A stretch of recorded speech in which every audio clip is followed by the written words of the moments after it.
Obsessions. You're lying in bed about to fall asleep when a thought surfaces. Did you lock the front door? You're pretty sure you did. You remember turning the key, but the doubt won't leave.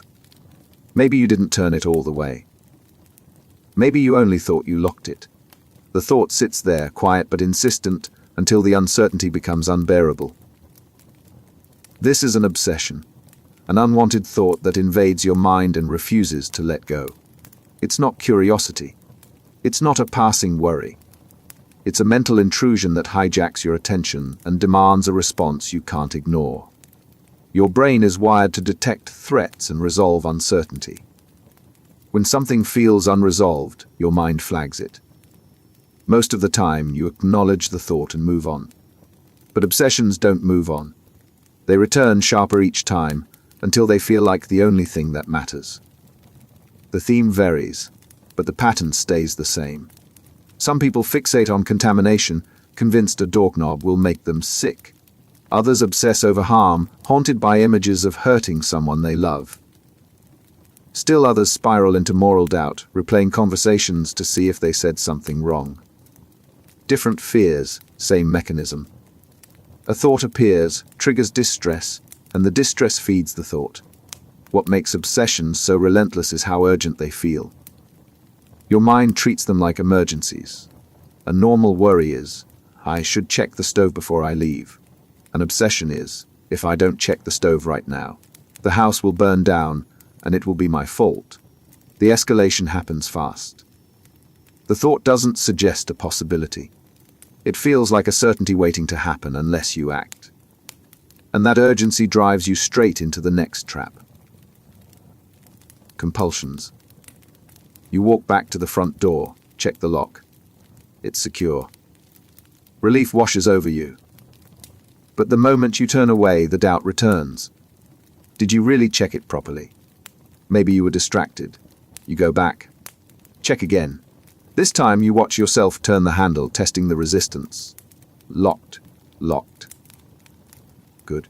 Except now you're not sure if you checked it the right way. So you do it again. And again. Until checking becomes a ritual, and the ritual becomes the only thing that quiets the noise. This is a compulsion. A behavior you perform not because it makes sense, but because it temporarily stops the distress. It's not a choice. It's a response. And once the pattern starts, it tightens with every repetition. The promise is simple. Do this and the anxiety will stop. Check the lock and you'll know it's secure. Wash your hands and you'll be clean. Count to 10 and nothing bad will happen. The behavior delivers relief. That relief is enough to lock in the loop. Your brain learns that the compulsion works, even though the relief never lasts. The forms are endless. Some compulsions are visible of washing, checking, arranging objects in perfect order. Others are purely mental, repeating phrases silently, reviewing memories to confirm they're accurate, replacing a disturbing thought with a safe one. The form doesn't matter. What matters is the function. Every compulsion exists to answer the same question, what if? And the answer, no matter how many times you perform the ritual, is never enough. Compulsions don't resolve the fear. They defer it. You check the lock 10 times, and for a moment, the doubt fades. But the relief is conditional. It only lasts until the next intrusive thought surfaces. And when it does, the threshold has risen. What took one check yesterday now takes 5. What felt manageable last week now consumes hours. The cycle feeds itself.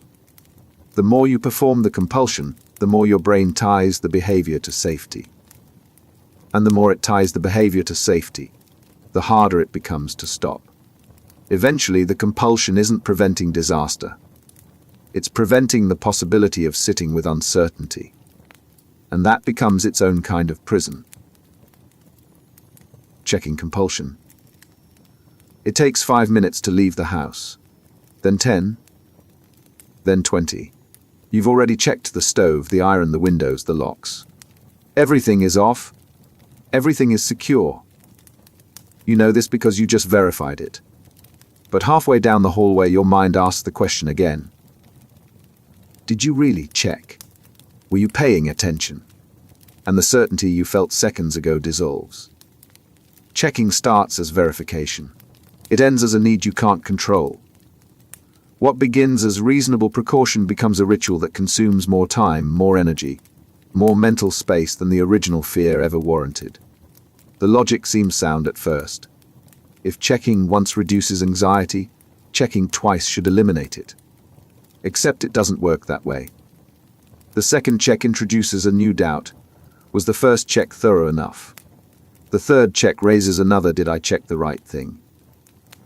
Each verification creates a question about the previous one, and the questions multiply faster than the answers.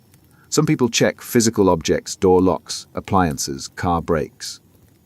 Others check their own actions, replaying moments to confirm they didn't say something offensive or make a mistake that could hurt someone. Still others check their thoughts, scanning for intrusive ideas that might mean something terrible about who they are. The target shifts, but the compulsion stays the same. Certainty through repetition. Except repetition never delivers certainty. It only raises the bar. What makes checking so insidious is that it feels productive. You're being careful. You're being responsible. You're preventing harm. But you're not preventing harm. You're training your brain to distrust its own memory, its own perception, its own judgment. Every time you go back to check, you're telling your mind that the first answer wasn't reliable. And the more you do this, the less your mind believes anything you tell it. The threshold keeps climbing. What used to take one glance now requires 5. What used to feel solid now feels fragile. And the act of checking, which was supposed to bring peace, becomes the thing that steals it. Reassurance seeking. You send the text. Did I upset you earlier? The response comes back. No, you're fine. Relief. For about 10 minutes. Then the doubt creeps back in. Maybe they're just being polite. Maybe they didn't want to say what they really felt. You send another message. Are you sure? They reply again. Wes, I'm sure. But the relief is shorter this time. And the need to ask returns faster. This is reassurance seeking. A compulsion disguised as communication. It looks like concern, sounds like caring, but underneath, it's the same mechanism as any other ritual. Ask the question, get the answer, feel relief, doubt the answer, ask again. The pattern wears down relationships. Friends grow tired of repeating the same reassurances. Partners feel like they're talking to someone who doesn't trust them. Coworkers start avoiding conversations that might trigger another round of questions. The person seeking reassurance isn't trying to be difficult. They're trying to feel certain. But certainty can't be borrowed from someone else. Not permanently. Each reassurance works temporarily. You're not a bad person. You didn't do anything wrong. Everything is fine. The words land, the anxiety drops, and for a moment, the doubt quiets. But reassurance is like a drug with a short half-life. The effect fades fast, and when it does, the craving for the next dose intensifies. What makes this compulsion particularly damaging is that it externalizes certainty. Instead of learning to tolerate doubt internally, the person outsources it. They make someone else responsible for their emotional stability. And when that person gets frustrated or stops responding, the anxiety doesn't just return. It multiplies. Because now there's a new fear. What if they're pulling away because I really did something wrong? The trap tightens. Asking for reassurance creates the distance it was meant to prevent. And the more distance appears, the more reassurance feels necessary. Until the relationship itself becomes another thing to check, another source of doubt that never quite resolves. Thought-action fusion. You have a violent thought. Not a plan, not a desire, just an image that flashes through your mind. Pushing someone in front of a train. Hurting a child. Something so disturbing that the moment it appears, your stomach drops.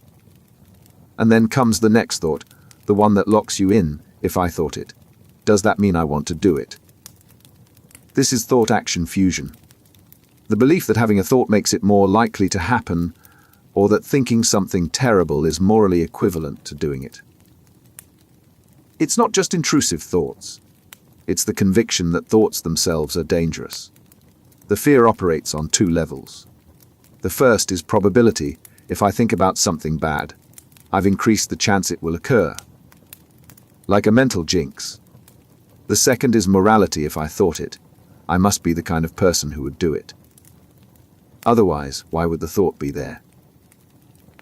Neither belief is rational, but rationality doesn't stop the guilt. You can know intellectually that thoughts don't cause events. That imagining harm doesn't make you harmful. But when the thought appears, the knowing doesn't help. The fear takes over, and the thought becomes evidence of something broken inside you. People experiencing this don't just have intrusive thoughts.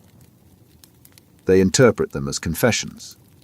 A thought about infidelity becomes proof of disloyalty. A thought about violence becomes evidence of danger. A thought about something immoral becomes a character flaw that needs to be confessed, analyzed, or mentally undone.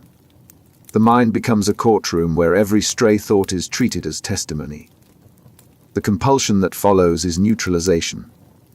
Replacing the bad thought with a good one. Repeating a phrase to cancel it out. Praying. Confessing. Trying to undo the thought by thinking its opposite. But neutralization doesn't erase the original intrusion. It just reinforces the belief that the thought was dangerous enough to require fixing. And the more you treat thoughts as threats, the more your brain generates them. Because the mind doesn't ignore what it's told to suppress. It fixates on it. Until the thing you're trying not to think about becomes the only thing you can think about. Doubt inflation. You know you turned off the stove. You were standing right there. You watched yourself do it. The knob is in the off position. You're certain. Except certainty doesn't feel the way it used to. It feels thin. Like something that could be wrong even when it looks right. This is doubt inflation. A cognitive shift where the baseline for sure keeps rising and nothing you do can meet it. The mind stops trusting its own confirmations. What used to feel like knowledge now feels like a guess. And once that shift happens, every answer becomes provisional. It starts with a single question. Did I lock the door? You go back, check confirm. Locked. But on the way out, another thought surfaces. Yes, but did I check thoroughly? You go back. Check again. Still locked. Relief. For about 30 seconds. Then was I really paying attention that time, or was I distracted? The question doesn't ask for new information. It asks whether the information you already have counts. Doubt inflation doesn't just apply to physical actions. It spreads to memory, perception, even identity. Did I say something offensive in that conversation? I don't think I did, but I can't remember every word. Maybe I did and didn't notice.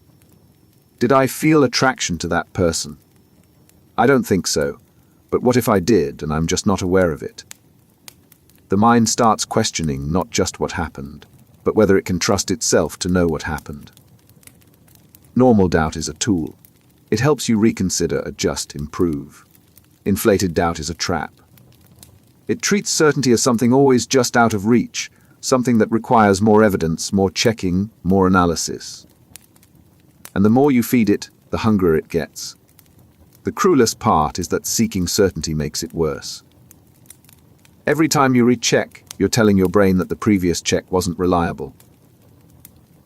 Every time you ask for reassurance, you're confirming that your own judgment can't be trusted. The doubt doesn't shrink with more evidence. It grows. Because the real problem isn't the lack of information. It's the belief that certainty is something you've lost and need to recover. When in reality, you're just teaching your mind not to believe itself. Mental rituals. The ritual happens entirely in your head. No one can see it. You're not washing your hands, not checking the lock, not rearranging anything physical. But you're still performing a compulsion. Repeating a phrase. reviewing a memory, mentally retracing your steps to make sure you didn't make a mistake. It looks like thinking. It feels like problem solving, but it's neither. Mental rituals are compulsions that operate without visible action. They're invisible, which makes them harder to recognize and harder to resist. But the function is the same. The mind feels distress, performs a ritual, gets temporary relief, and the loop locks in. The forms vary. Some people mentally replay conversations to confirm they didn't say anything offensive. Others repeat phrases or prayers to neutralize a disturbing thought. Still others count silently, run through mental lists, or review their actions in reverse to verify nothing went wrong.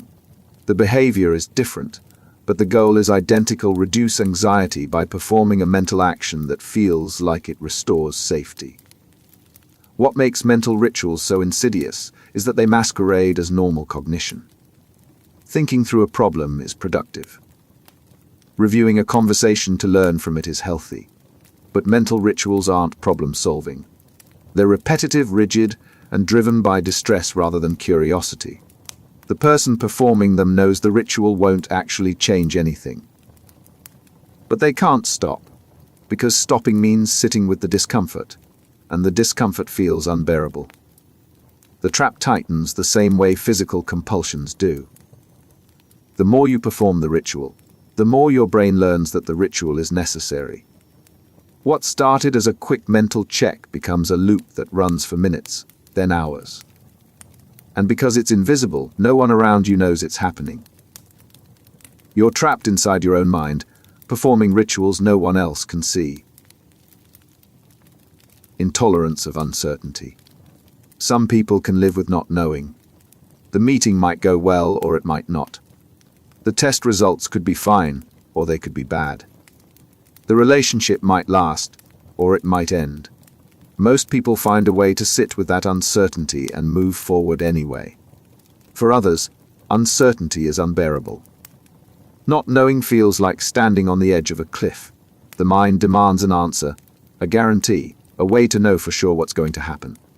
And when certainty isn't available, which it almost never is, the anxiety becomes overwhelming. This is intolerance of uncertainty. The inability to accept that some things can't be known in advance. It's not about being cautious or prepared. It's about needing certainty so badly that its absence feels like a threat. The mind treats ambiguity as danger. What if I get sick? Becomes a question that requires an immediate, definitive answer. Not a probability, not reassurance, but certainty. And when certainty can't be delivered, the mind escalates. It generates more questions, more scenarios, more what-ifs, trying to find a way to resolve the unknowable. People experiencing this don't just dislike uncertainty. They structure their entire lives around avoiding it. They overplan. They seek excessive reassurance. They avoid situations where outcomes can't be predicted. A spontaneous invitation feels threatening because it introduces unpredictability. A minor change in routine feels destabilizing because it disrupts the illusion of control. But the more you avoid uncertainty, the less you can tolerate it. Your capacity to sit with not knowing shrinks. What used to feel manageable now feels catastrophic. And the compulsions meant to reduce uncertainty, tasking, planning, only make the problem worse. Because they reinforce the belief that uncertainty is something to be eliminated rather than something to be lived with. Intrusive thoughts. What's the worst thing you could imagine doing right now? Not something you'd ever actually do, but something so disturbing that even the thought of it makes your stomach turn. Push someone off a platform, hurt a child, shout something obscene in the middle of a quiet room, swerve your car into oncoming traffic.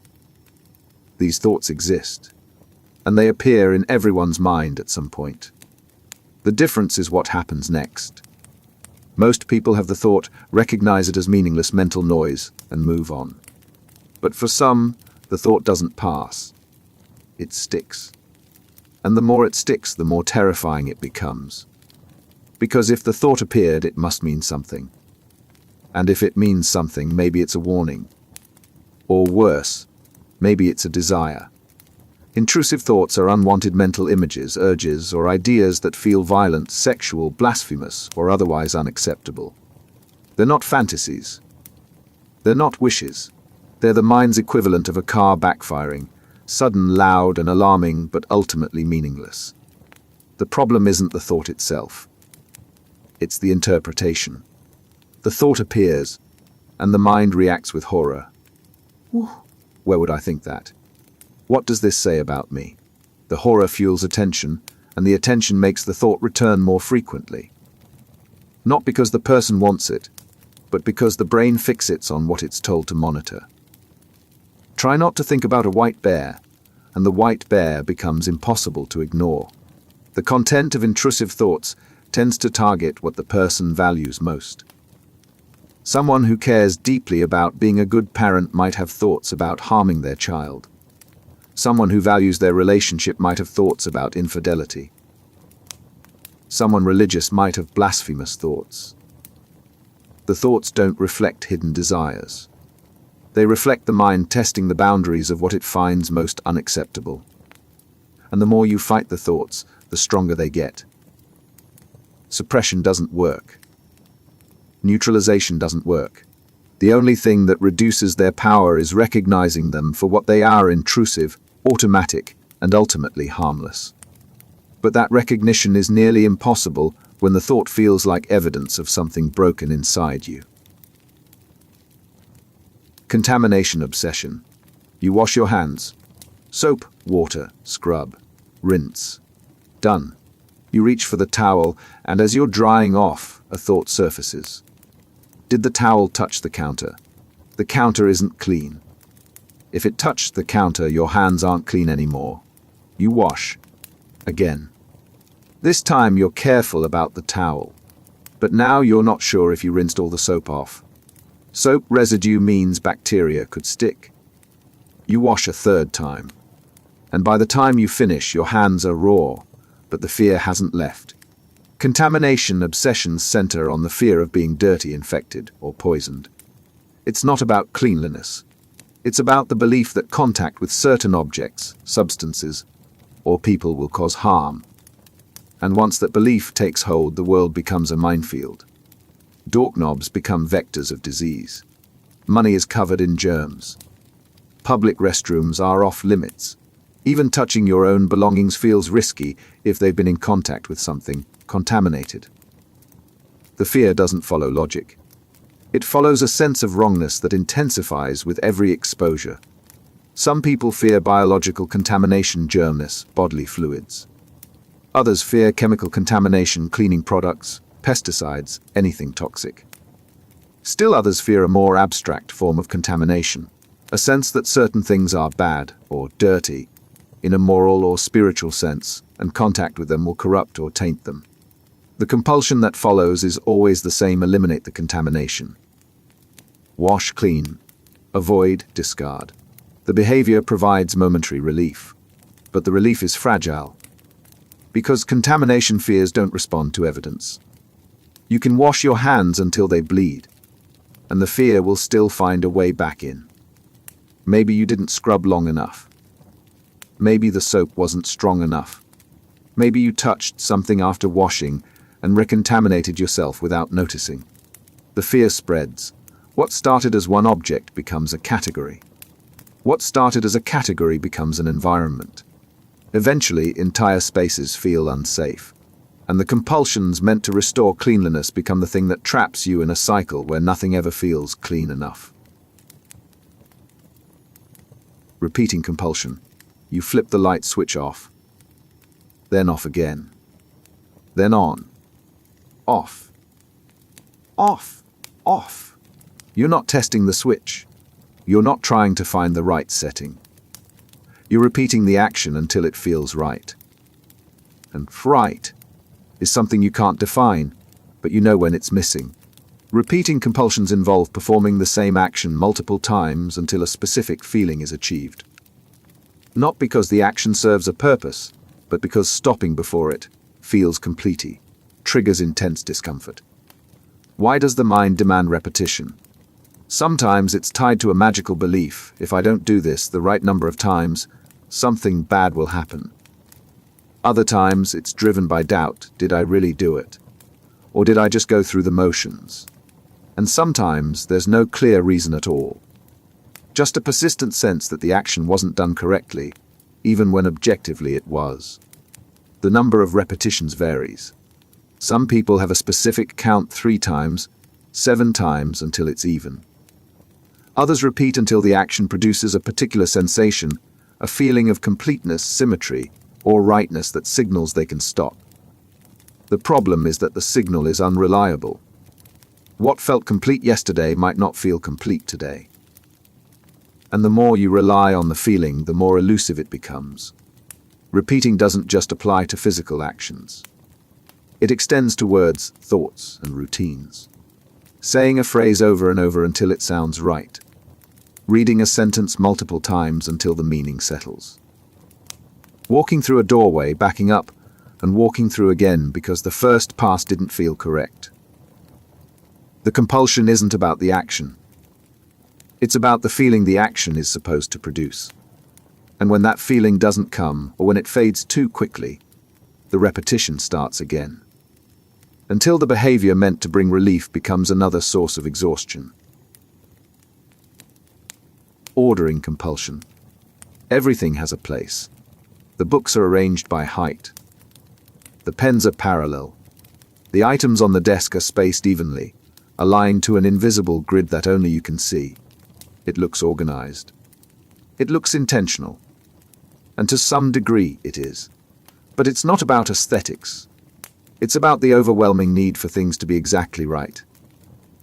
Ordering compulsions involve arranging objects in specific ways, often based on symmetry, alignment, or a personal sense of correctness. The arrangement isn't decorative. It's compulsive. And when something is out of place, even slightly, the distress is immediate. The need for order often starts small. A preference for neatness. A habit of straightening things. But over time, the preference becomes a rule. And the rule becomes non-negotiable. If the items aren't arranged correctly, something feels deeply wrong. Not inconvenient. Not mildly irritating. Wrong in a way that demands correction. Some people arrange objects symmetrically, ensuring that both sides of a space mirror each other. Others are organized by color, size, or category, creating systems that must be maintained at all costs. Still others follow rules that don't have external logic but feel essential. Certain objects can't touch. Certain patterns must be maintained. Certain sequences must be preserved. The compulsion expands. What started with a desk spreads to a room. What started with a room spreads to a house. And what started as a personal need begins to impose on others. Family members learn not to move things. Visitors are asked to follow specific rules. And when the order is disrupted, the response is disproportionate. Not anger, exactly. Panic. Because the disruption isn't just a mess. It's a threat to the fragile sense of control the order was meant to provide. And the more you rely on order to feel stable, the less stable you become. Because the world doesn't stay arranged. And the compulsion meant to create peace becomes another thing that steals it. Symmetry Obsession. The picture frame is crooked. Not by much. A degree, maybe 2. Most people wouldn't notice. But you notice. And once you've noticed, you can't look away. You straighten it. Better. Except now the lamp on the other side of the room feels off balance. You adjust it. Then the books. Then the coasters. One object leads to another, and before long you've spent an hour arranging a room that was already fine. Symmetry obsessions aren't about liking things neat. They're about needing things balanced in a way that feels essential. When symmetry is missing, the imbalance doesn't just look wrong. It feels wrong. Like an itch you can't reach. A dissonance that won't resolve until everything is perfectly aligned. The obsession often starts with aesthetics. A preference for order. But it doesn't stay there. The preference becomes a demand. And the demand becomes compulsive.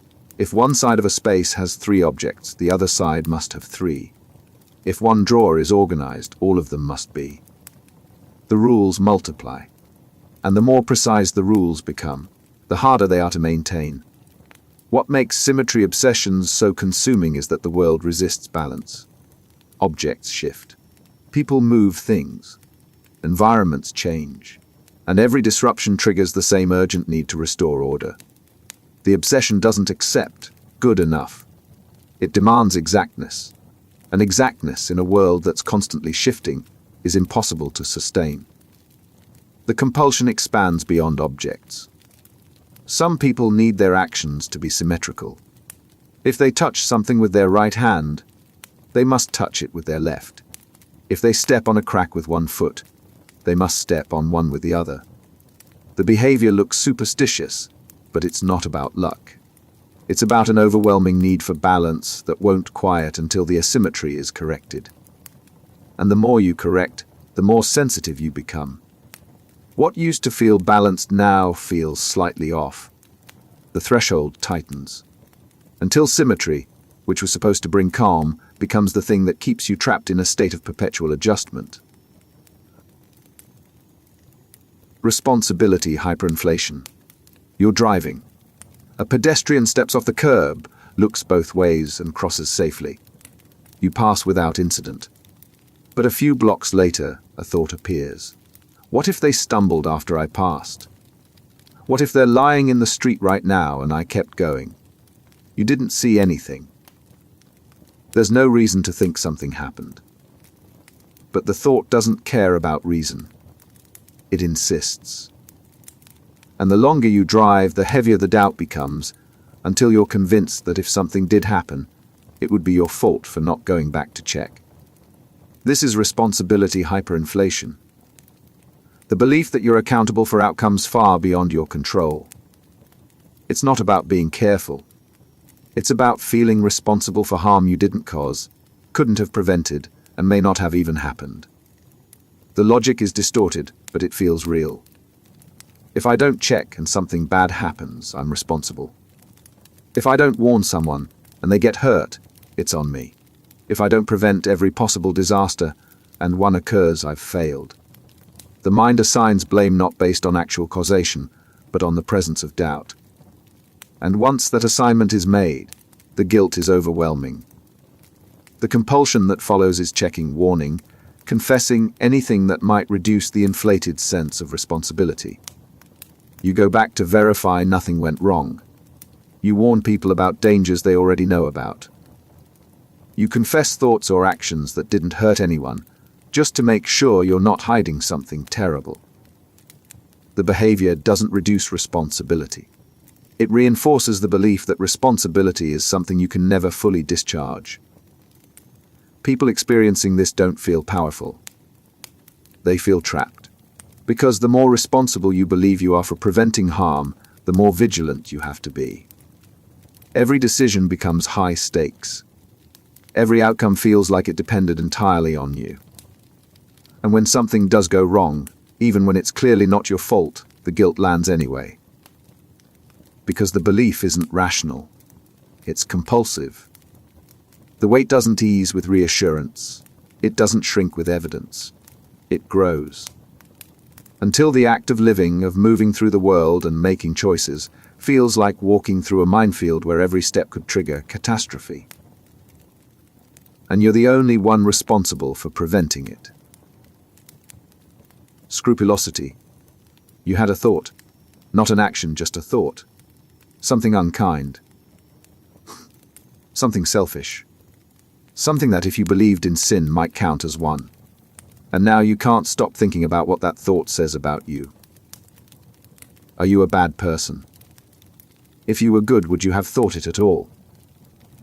The thought itself becomes evidence of moral failure, and the guilt is suffocating. Scrupulosity is obsessive fear centered on morality, religion, or ethics. It's not about having strong values. It's about the terror that you've violated them, even when you haven't. The mind becomes a relentless prosecutor, scanning for evidence of wrongdoing and treating every stray thought, every minor misstep, as proof of corruption. For some, the focus is religious. Did I pray correctly? Did I blaspheme? Did I commit a sin without realizing it? The rituals pile up. Praying repeatedly to get the words exactly right. Confessing the same transgression over and over because the first confession didn't feel sincere enough. Avoiding anything that might tempt impure thoughts until the list of prohibitions becomes unmanageable. For others, the focus is moral. Did I lie? Did I hurt someone's feelings? Did I fail to help when I should have? The guilt doesn't match the action. A minor social misstep feels like a betrayal. A fleeting selfish thought feels like evidence of deep moral failure. And the compulsion to confess, apologize, or mentally review the action becomes constant. What makes scrupulosity so painful is that it targets the parts of yourself you value most. If you care deeply about being kind, the obsession will convince you that you're cruel.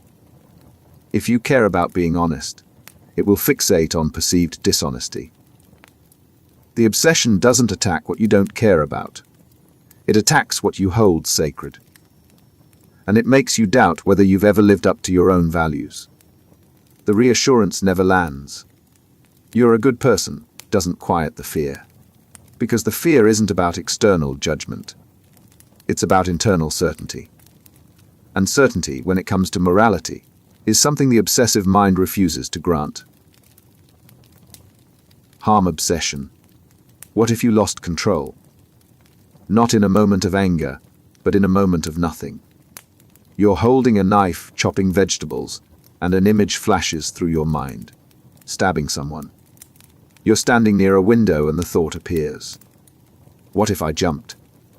You're holding a baby, and the intrusive idea surfaces. What if I dropped them? The thoughts are vivid, horrifying, and completely unwanted. And the moment they appear, the same question follows: does thinking it mean I might do it? Harm obsessions are intrusive thoughts centered on violence, injury, or death. They're not fantasies. They're not urges. They're the mind's equivalent of a false alarm, sudden, loud, and terrifying, but ultimately meaningless. The problem is that the person experiencing them doesn't feel that way. The thought feels like a warning, or worse, a confession. The content is disturbing by design. Hurting a loved one, causing an accident, losing control in a way that ends in tragedy. The thoughts don't reflect hidden desires. They reflect what the person fears most. Someone who values safety obsesses about causing harm. Someone who loves their family obsesses about hurting them. The thoughts target what matters, and that's why they stick. The response is immediate. Horror, guilt, fear, and then the compulsion. Avoid situations where the thought could become reality. Don't hold knives around people. Don't stand near edges. Don't be alone with anyone vulnerable. The avoidance provides temporary relief, but it also reinforces the belief that the thought was dangerous. Because if it wasn't dangerous, why would you need to avoid it? Some people don't avoid. They seek reassurance. I would never do that, right? I'm not a violent person, am I? The answers come back, course not. But the reassurance doesn't hold, because the thought returns. And when it does, the fear is just as strong. Maybe stronger, because now there's a new fear layered on top. What if the reassurance was wrong? Harm obsessions don't make someone dangerous. They make someone terrified of themselves. And that terror becomes a prison where every intrusive thought is treated as evidence of something broken, when in reality, it's just noise. Relationship OCD themes. You're with someone you love. The relationship is good, stable, but a thought surfaces. What if I don't actually love them? You look at them, searching for the feeling. It's there, you think. But now you're not sure. Maybe you're just used to them. Maybe you're confusing comfort with love. The doubt spreads. Do I find them attractive? Am I happy? Would I be happier with someone else? The questions don't stop. And the more you search for certainty, the less certain everything feels. This is relationship OCD. Not doubt about whether the relationship is right. Doubt about whether your feelings are real. The obsession doesn't target the partner. It targets your own emotions, turning them into something that needs to be constantly verified, analyzed, and confirmed. The thoughts take different forms. Some people obsess over whether they're attracted enough. Others fixate on whether they love their partner the right way. Still others spiral into fears about cheating, not because they want to, but because the thought appeared, and now they can't stop analyzing whether the thought means something. The compulsion is constant comparison. You look at other people and ask, do I feel more attracted to them? You review past relationships and ask, did I feel more in love then?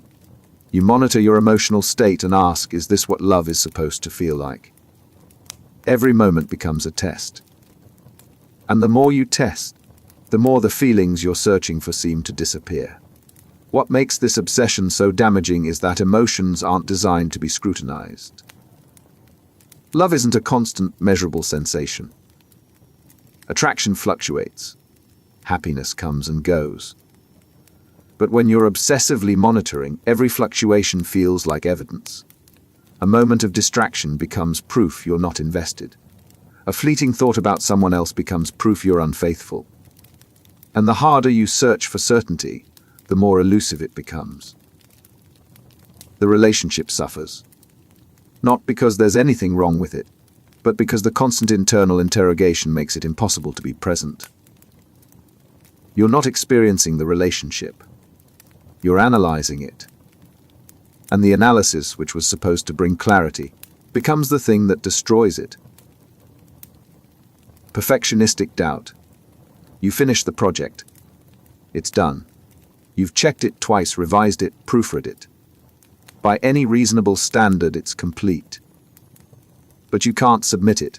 Not yet. Because it doesn't feel perfect. And if it's not perfect, what if it's actually terrible? What if the parts you think are good are just mistakes you haven't noticed yet?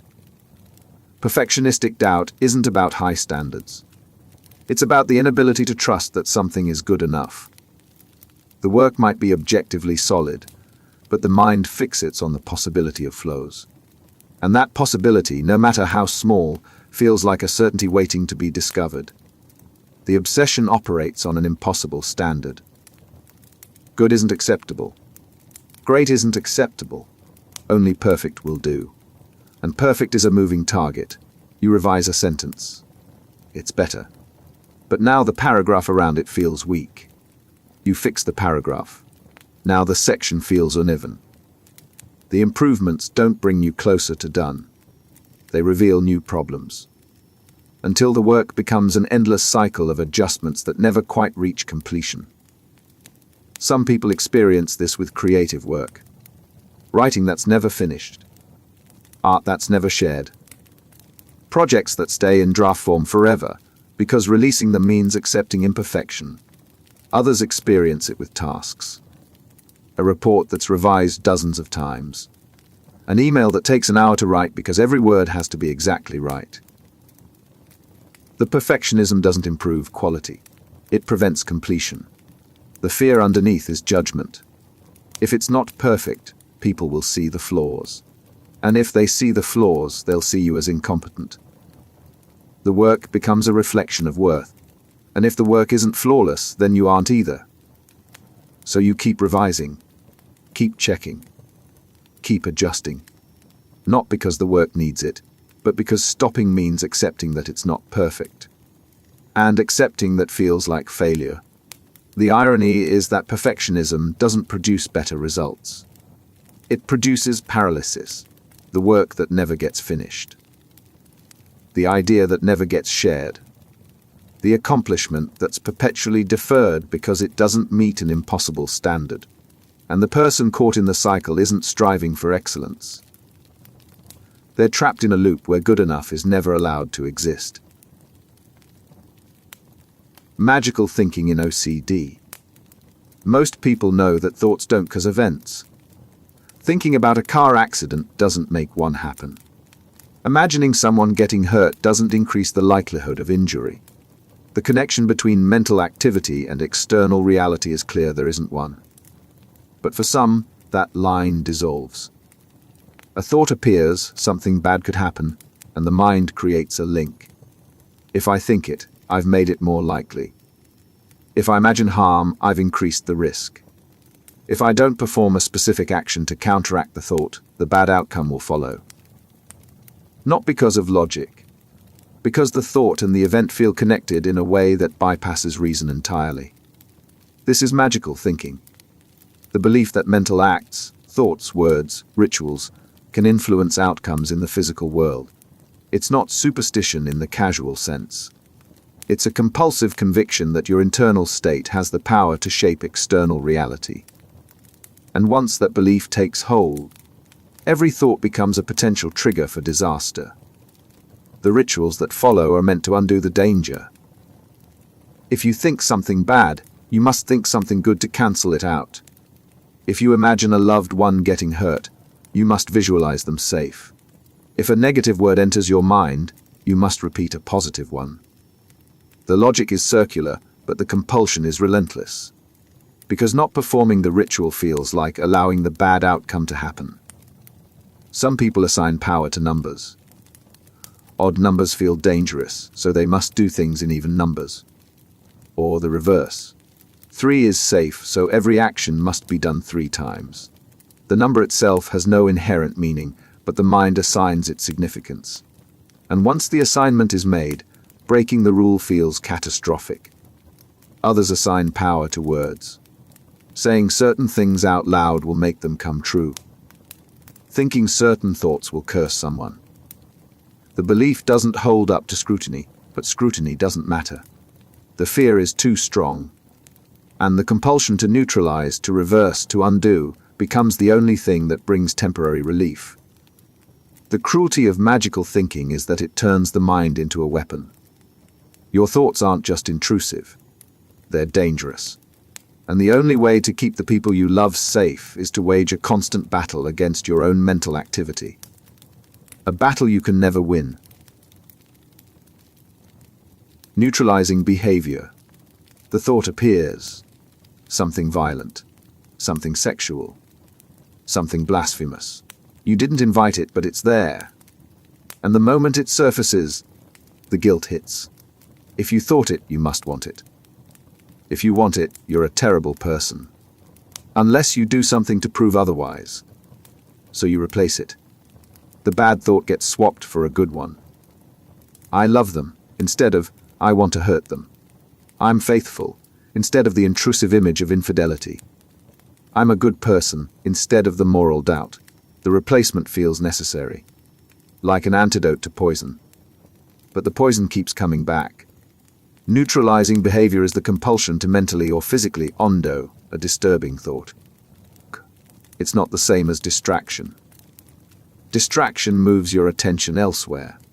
Neutralization directly counters the thought, trying to cancel it out, erase it, or prove it wrong. The goal is to restore safety. But the behavior does the opposite. It reinforces the belief that the thought was dangerous in the first place. The forms vary. Some people neutralize mentally, repeating phrases, reviewing positive memories, or imagining the opposite of the intrusive thought. Others neutralize physically, performing actions that symbolically undo the harm. Touching something with the good, hand after touching it with the bad one. Retracing steps. Making a gesture that signals the thought has been cancelled. What makes neutralization so insidious is that it feels like problem solving. You had a bad thought and you fixed it. You countered the negativity with positivity. The behavior seems rational in the moment. But it's not fixing anything. It's feeding the obsession. Because every time you neutralize, you're confirming that the thought needed to be neutralized. That it had power. That it could have caused harm if you hadn't acted. The threshold rises. What used to take 1 replacement thought now takes 5. What used to feel resolved now feels incomplete. And the more you neutralize, the more intrusive thoughts appear. Because your brain has learned that these thoughts are important. Worth monitoring. Worth correcting.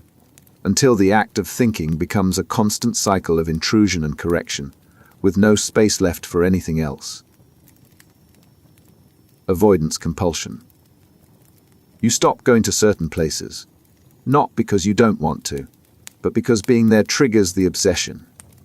You stop using knives in the kitchen because the thought of harming someone appears when you hold them. You stop driving on highways because the intrusive urge to swerve into traffic makes the act feel too dangerous.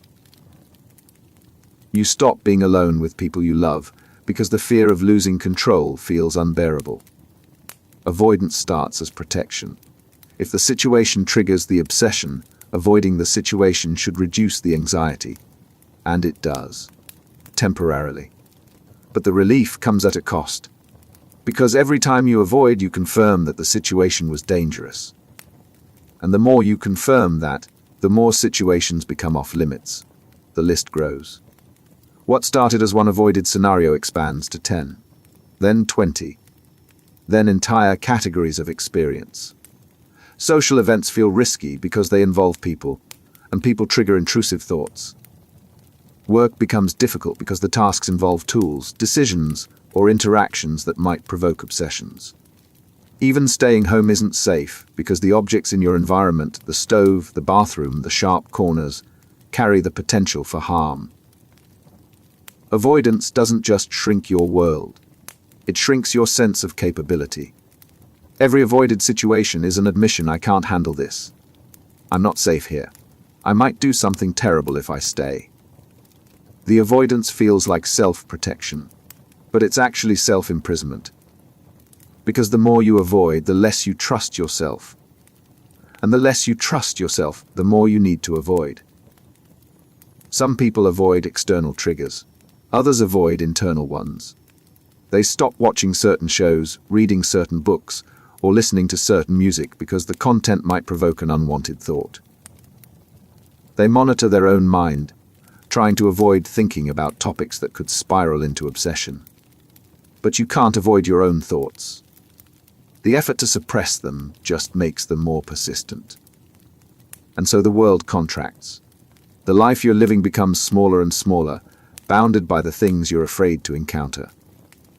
Until avoidance itself becomes the compulsion. Not because it works, but because it's the only thing that feels safer than facing the fear. Just right experience.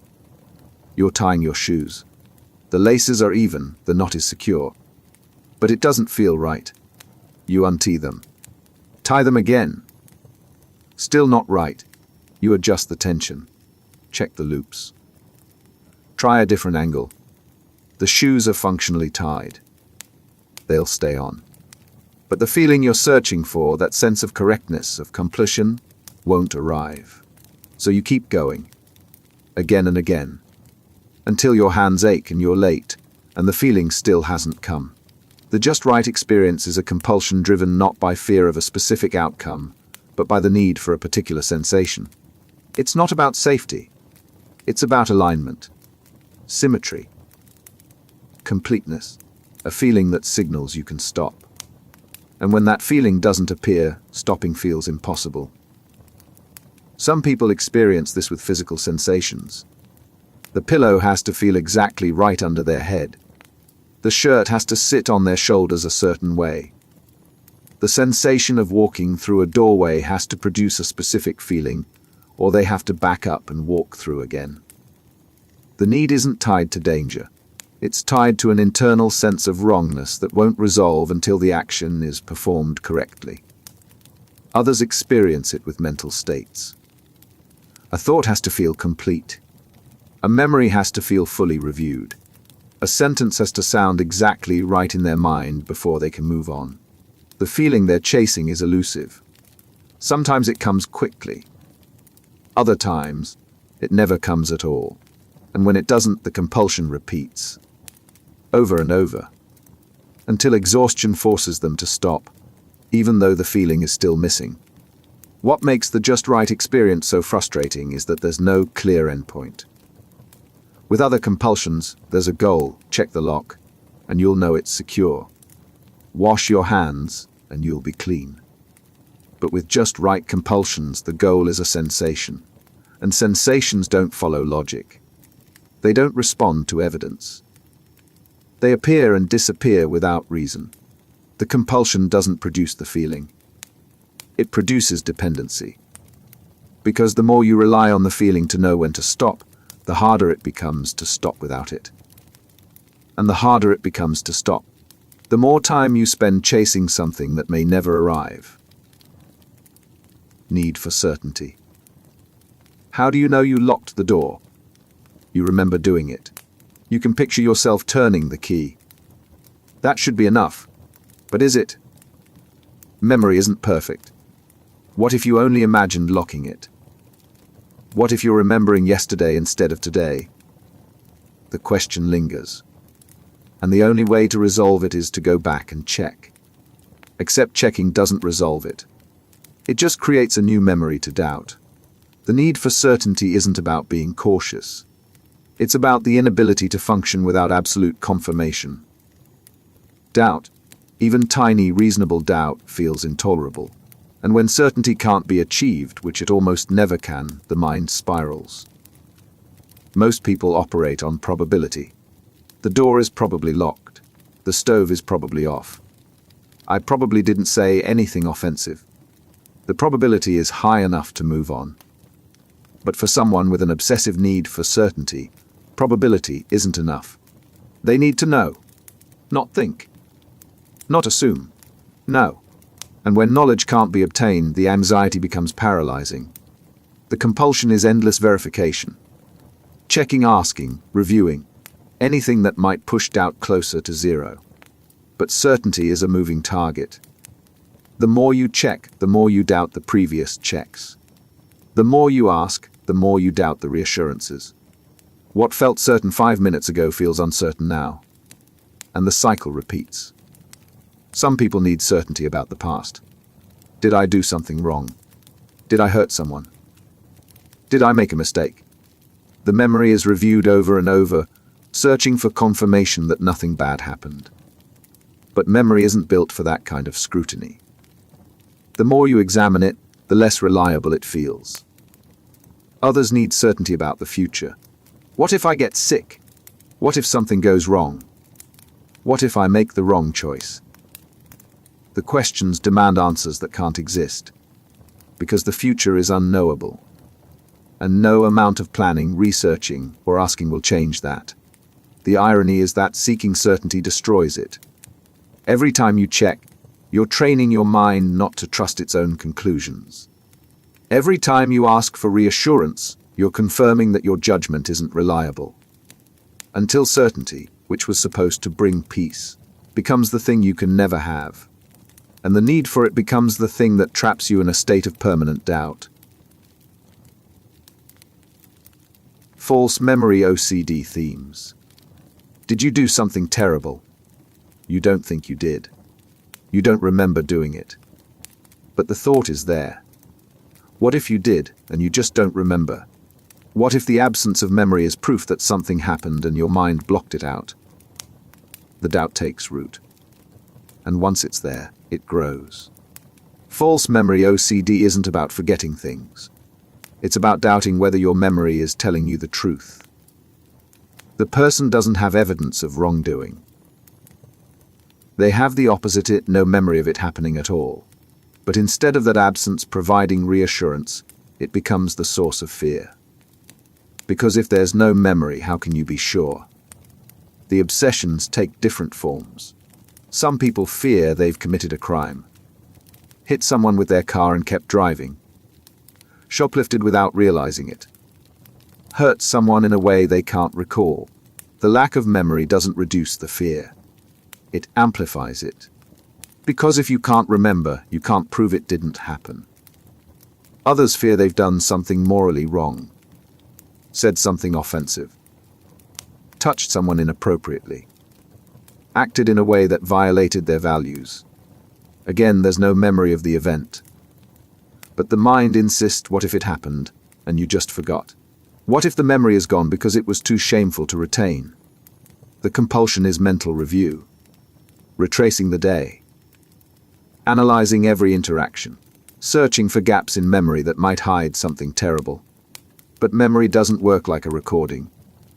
It's fragmented, full of blanks, and every blank becomes a potential hiding place for the feared event. Some people seek reassurance. Did I do anything wrong today? You were fine. But the reassurance doesn't stick, because the fear isn't based on evidence. It's based on the possibility that evidence is missing, and you can't disprove a possibility. The cruelty of false memory OCD is that it weaponizes uncertainty. Most people accept that memory is imperfect. They don't remember every moment of every day, and that's fine. But for someone trapped in this obsession, every forgotten moment becomes a threat, not because something happened, but because they can't prove it didn't. And in the absence of proof, the fear fills the space where certainty should be. Moral scrupulosity. You didn't steal. You didn't lie. You didn't cheat. But a small interaction from 3 days ago keeps replaying. You said something that might have sounded dismissive. The person didn't react negatively. They didn't seem hurt. But what if they were? What if you caused harm without realizing it, and now you're walking around like nothing happened? The guilt builds. Not because you know you did something wrong, but because you can't prove you didn't. And in the absence of proof, the mind fills the gap with accusation. You're a bad person. You hurt someone. You need to make it right. Moral scrupulosity fixates on ethical transgressions, real or imagined. It's not about having a conscience. It's about a conscience that won't accept reassurance, won't tolerate ambiguity, and treats minor social friction as moral catastrophe. The standards are impossible. The judgment is relentless, and the compulsion to atone is constant. Some people confess things that don't need confessing. A fleeting unkind thought, a moment of irritation, a perceived slight from weeks ago that no one else remembers. The confessions aren't requests for forgiveness. They're attempts to offload guilt that feels unbearable. But the relief never lasts, because the mind always finds another transgression to fixate on. Others avoid situations where they might commit a moral error. They withdraw from conversations to prevent saying something hurtful. They refuse to make decisions to avoid being responsible for a bad outcome. They monitor their thoughts obsessively, scanning for signs of selfishness, cruelty, or dishonesty. The hypervigilance doesn't make them better people. It makes them exhausted. What separates scrupulosity from healthy self-reflection is proportionality. Healthy guilt responds to actual harm and resolves with appropriate action. Scrupulous guilt responds to the possibility of harm and never resolves.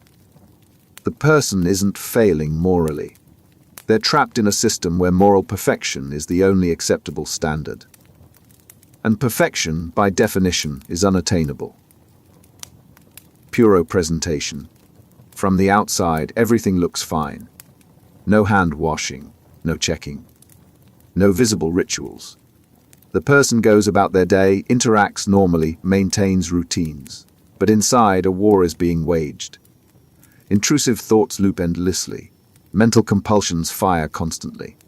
The obsession consumes hours of mental energy, and no one around them has any idea. Puro, short for purely obsessional, is a misleading term. It suggests that compulsions are absent. They're not.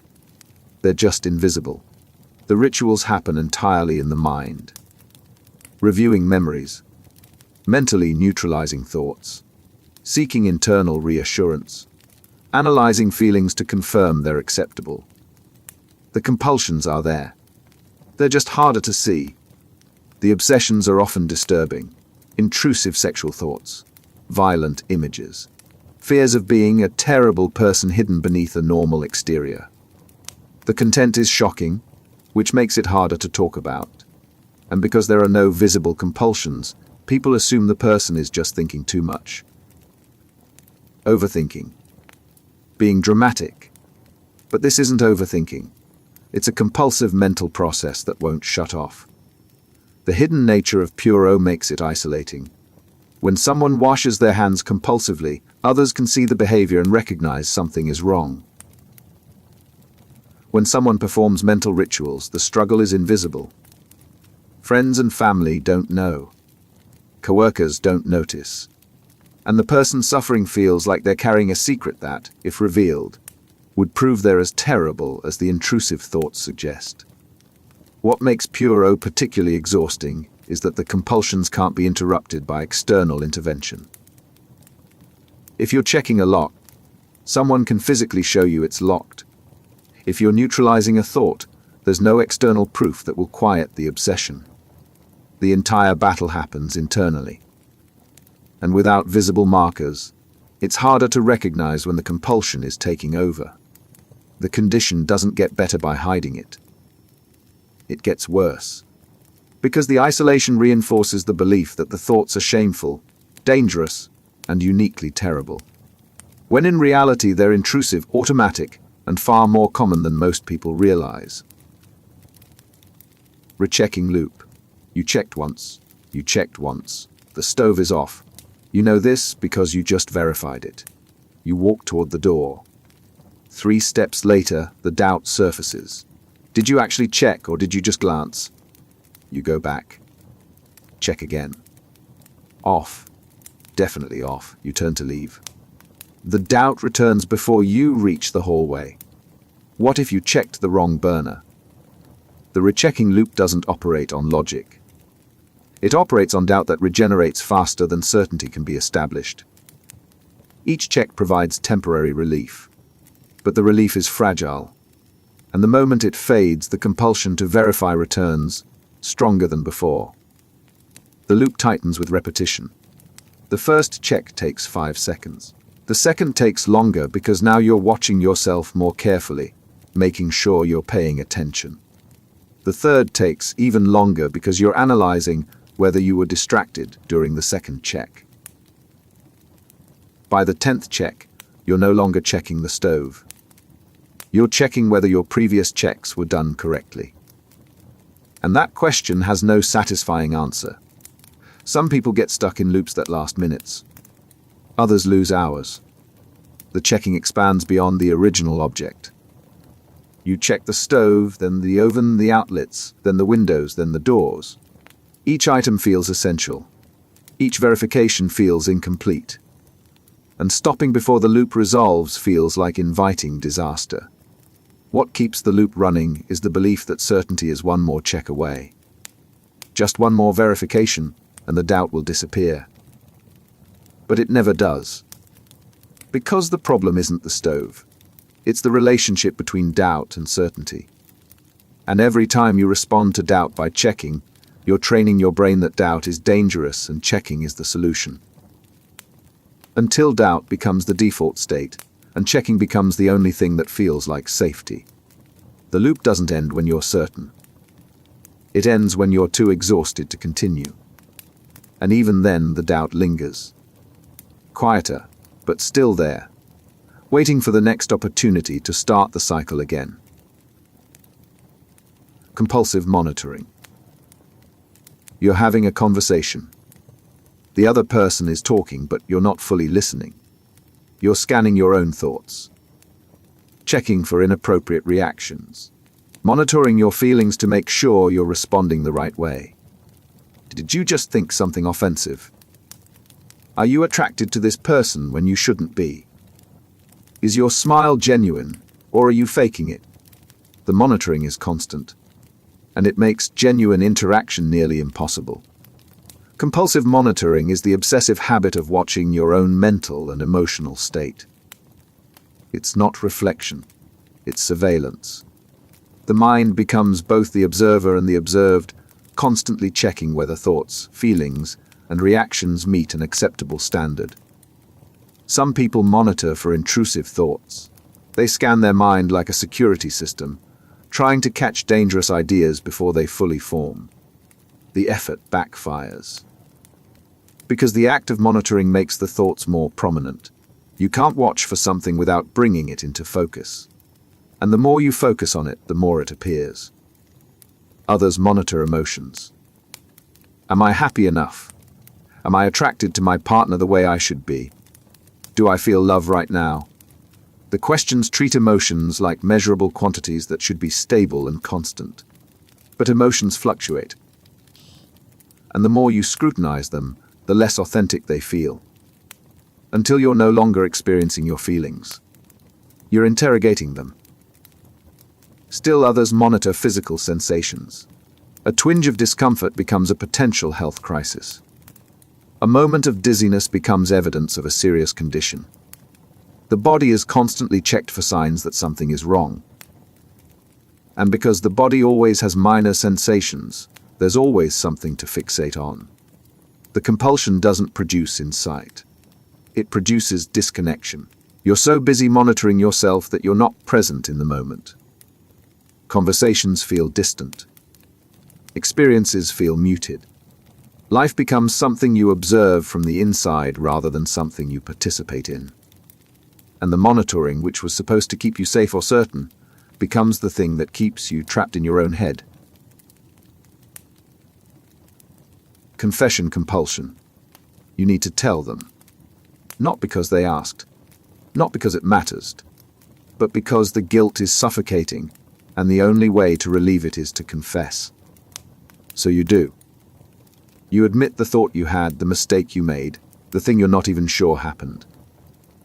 And for a moment, the weight lifts, until the doubt returns. Did you confess everything? Did you explain it correctly? Maybe you left something out. Maybe you need to confess again. Confession compulsions aren't about honesty. They're about transferring the burden of guilt to someone else. The person confesses not to make amends, but to escape the internal pressure of holding the transgression alone. And once the pattern starts, it's hard to stop. The confessions often involve things that don't require confession. A passing intrusive thought.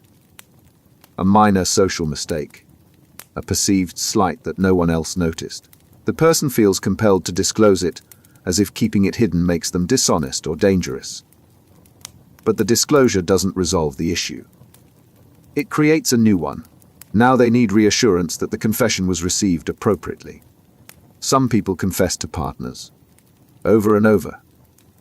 The same thoughts, the same fears, the same doubts about whether they're a good person. The partner reassures them. You're fine. You didn't do anything wrong. But the reassurance fades within hours, sometimes minutes, and the urge to confess returns, often about the same thing, until the relationship becomes a cycle of confession and reassurance that exhausts both people. Others confess to authority figures, religious leaders, therapists, anyone perceived as capable of granting absolution. The confessions pile up, and when absolution is given, it doesn't stick. Because the compulsion isn't about receiving forgiveness, it's about discharging anxiety. And anxiety doesn't respond to logic or reassurance. What makes confession compulsions so damaging is that they erode trust. Not because the confessions reveal terrible things, but because the constant need for reassurance makes the person seem unreliable, even to themselves. They confess, receive reassurance, doubt the reassurance, and confess again. Until the act of confessing, which was supposed to bring relief, becomes another source of shame. Seeking closure through ritual. The thought won't leave. It's been circling for hours. You can't move forward until it's resolved. So you perform the ritual. Count to a specific number. Repeat a phrase. Touch an object in a particular order. The ritual has no logical connection to the thought. But it feels necessary. And when it's done, the thought releases.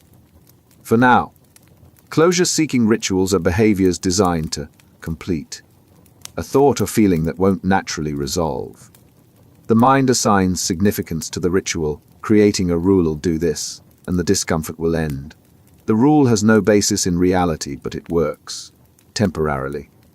And that temporary relief is enough to lock the behavior in place. The rituals vary wildly. Some are physical, tapping, stepping in patterns, arranging objects. Others are mental, counting, praying, visualizing. Still others are verbal, repeating specific words or phrases until they sound right. The form doesn't matter. What matters is the belief that the ritual has the power to bring closure. And once that belief is established, skipping the ritual feels impossible. What starts as one ritual expands into many. You need to count to 7 to close one thought. But now you need to count backward to close another. And you need to touch the doorframe before you leave a room. And you need to say a specific phrase before going to sleep. The rituals accumulate, and each one becomes another thing you can't function without. The cruelty of closure rituals is that they create the problem they're meant to solve. Before the ritual existed, the thought might have passed on its own. But once the ritual is introduced, the mind learns that the thought can't be resolved without it. So the thought sticks around, waiting for the ritual. And the ritual, which was supposed to bring peace, becomes another obligation. Another compulsion. Another thing that controls you instead of the other way around. Closure doesn't come from rituals. It comes from accepting that some thoughts don't need to be resolved. That discomfort can exist without being dangerous. That the mind doesn't require perfection to move forward. But for someone trapped in the cycle, that acceptance feels impossible. Because the ritual works. Not because it's effective, but because the mind has been trained to believe it is. And breaking that belief means sitting with uncertainty. Which is the one thing the ritual was designed to avoid. Catastrophic responsibility. What if you're the reason something terrible happens? Not through intention, not through recklessness, but through a minor oversight you didn't even notice at the time. You passed someone on the street. They stumbled slightly. You kept walking. But now, hours later, the thought surfaces, what if they fell after you passed? What if they're hurt? What if you could have helped and you didn't? There's no evidence anything went wrong. No reason to believe harm occurred. But the doubt creates a sense of responsibility that feels crushing. If something bad happened and you were there, then somehow it's your fault for not preventing it. Catastrophic responsibility is the belief that you're accountable for disasters you didn't cause and probably couldn't have prevented. It's not about being careful. It's about treating every possible negative outcome as something you should have foreseen and stopped. The logic doesn't hold, but the guilt does. The mind assigns causation where none exists. You thought about an accident, and later you heard about one on the news. The two events aren't connected, but they feel connected. As if the thought itself increased the likelihood, or worse, made it happen. And if thinking about it created risk, then you're responsible for not thinking the opposite. Some people feel responsible for harm to strangers. Passing a car on the highway and worrying they caused an accident miles behind them. Seeing someone at a crosswalk and obsessing over whether their path was safe. The responsibility extends to people they've never met and situations they couldn't have influenced. Others feel responsible for loved ones. Intrusive thoughts about harm become evidence of intent. If the thought appeared, it means you want it to happen. And if you want it, you need to prevent it. So you avoid the person. Avoid situations. Avoid being alone with them. The avoidance isn't protection. It's a confession that you believe the intrusive thought made you dangerous. What makes catastrophic responsibility unbearable is that it's unfalsifiable. You can't prove nothing bad happened unless you check. And checking often isn't possible. So the doubt lingers. And the guilt compounds. Until the weight of imagined outcomes becomes heavier than the weight of real ones. Superstitious ritualization. You step on a crack. Immediately the thought appears something bad will happen. Not to you. To someone you love. The connection makes no sense, but the fear is real. So you step on another crack to cancel it out. Now you've stepped on 2. That feels wrong. You step on a 3rd. Except 3 is an odd number, and odd numbers feel dangerous. So you step on a 4th. and now you're not walking anymore. You're performing a ritual that has nothing to do with the pavement, and everything to do with the belief that your actions control outcomes they can't possibly influence. Superstitious ritualization assigns magical power to arbitrary actions. It's not traditional superstition. It's compulsive. The rule isn't inherited from culture. It's generated by the mind and enforced by anxiety. Break the rule, and disaster follows. Perform the ritual, and safety is maintained. The belief is irrational, but the compulsion to follow it is relentless. The rituals evolve in strange directions. Touch the doorframe with your right hand before leaving. Say a phrase 3 times before bed. Avoid looking at certain objects. The rules feel essential, even though they were invented moments ago. And once the rule exists, breaking it feels catastrophic. Some rituals are preventative. Do this, and nothing bad will happen. Others are corrective. Something bad already occurred in your mind, and the ritual undoes it. The thought of harm appears, and you must perform an action to neutralize the damage. Not because the action has any real effect, but because the compulsion insists it does. What makes superstitious rituals so consuming is that they grow. 1 ritual becomes 5. 5 becomes 20. And each ritual must be performed correctly, or it doesn't count. The sequence matters. The timing matters. The intention matters. Until you're spending hours each day performing behaviors that have no purpose beyond satisfying the compulsion that created them. The world becomes a grid of invisible rules. Walk through this door a certain way. Touch objects in a specific order. Think particular thoughts at designated times. The rituals don't protect you. They imprison you. And the belief that breaking them will cause harm is the lock that keeps you inside. Reassurance addiction. You ask. They answer, the anxiety drops. For about 10 minutes. Then the doubt creeps back in. Maybe they didn't understand the question. Maybe they were just being nice. Maybe the reassurance doesn't apply to this specific version of the fear. So you ask again, slightly differently, hoping this time the answer will stick. Reassurance addiction isn't about needing support. It's about needing certainty from an external source because your internal sense of it has collapsed. Every answer provides temporary relief, but the relief fades faster each time, and the need to ask returns stronger.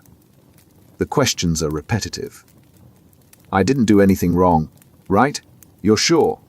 But what if? The person giving reassurance tries to help. They provide clear, definitive answers. But the answers don't resolve the doubt. They feed it.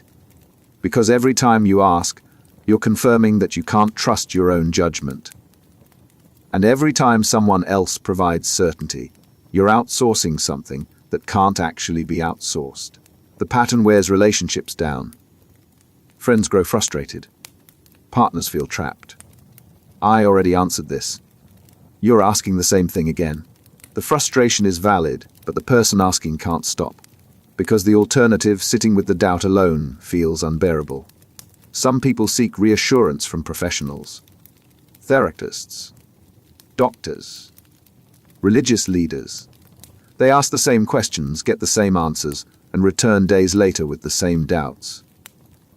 The reassurance never accumulates. It doesn't build a foundation of certainty. It just delays the anxiety until the next wave hits. What turns reassurance into addiction is the tolerance.